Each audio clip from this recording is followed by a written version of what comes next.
Assalamualaikum warahmatullahi wabarakatuh.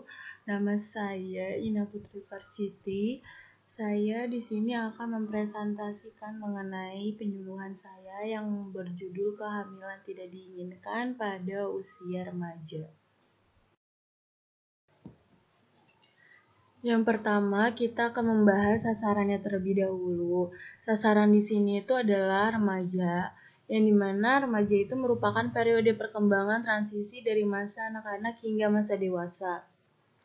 Secara umum, remaja itu dibagi menjadi 3 fase. Yang pertama itu ada remaja awal dari usia 12-15 tahun, ada remaja madya dari usia 15-18 tahun, dan ada remaja akhir dari usia 18-21 tahun.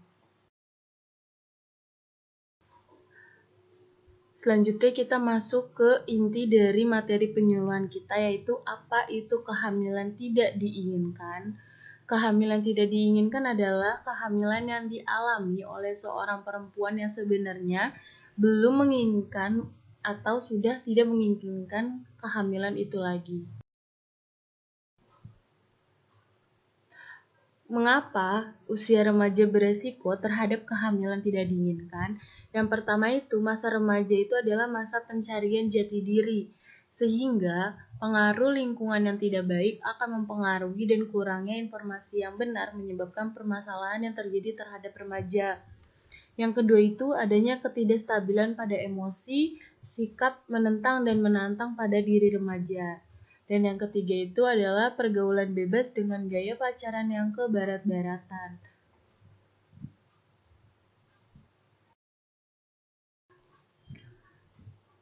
Nah, ada faktor resiko dari kehamilan tidak diinginkan pada remaja. Yang pertama itu melakukan hubungan seksual pranikah.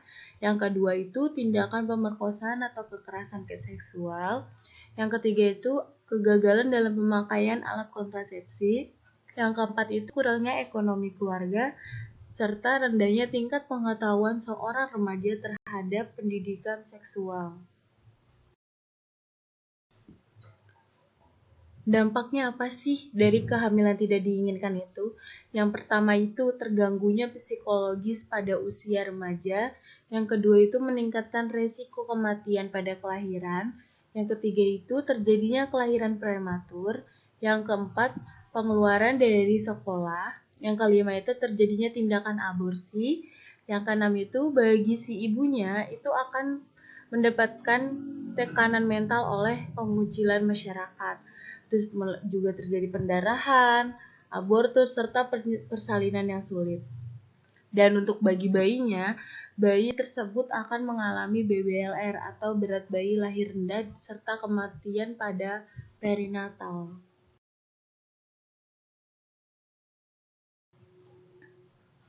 Kalau dalam resiko medisnya itu, yang pertama, rahim kita baru siap melakukan fungsinya setelah umur 20 tahun.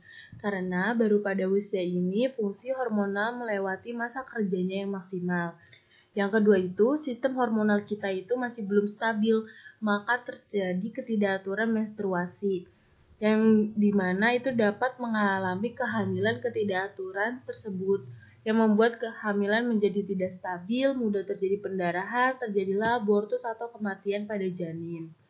Yang ketiga itu, terlalu dininya usia kehamilan dan persalinan itu dapat menimbulkan kanker leher rahim di kemudian harinya. Dan yang terakhir itu, kebanyakan pada kasus kehamilan remaja pada usia 16 tahun itu jarang menghasilkan bayi yang sehat. Selanjutnya, bagaimana sih pencegahan terhadap kehamilan tidak diinginkan pada usia remaja? Yang pertama itu, kita meningkatkan pemahaman mengenai kesehatan reproduksi atau pendidikan seksual di lingkungan keluarga, sekolah, dan juga masyarakat. Yang kedua itu, cara yang paling efektif adalah tidak melakukan hubungan seksual sebelum menikah. Yang ketiga itu, kita dapat memanfaatkan waktu luang dengan melakukan kegiatan positif seperti olahraga, seni, dan juga keagamaan. Yang keempat itu, hindari perbuatan-perbuatan yang akan menimbulkan dorongan seksual, seperti meraba-raba tubuh pasangannya dan menonton video porno. Dan yang terakhir, untuk pasangan remaja yang sudah menikah, sebaiknya memakai cara KB yang kegagalannya rendah, seperti sterilisasi, susu KB, IUD, serta suntikan.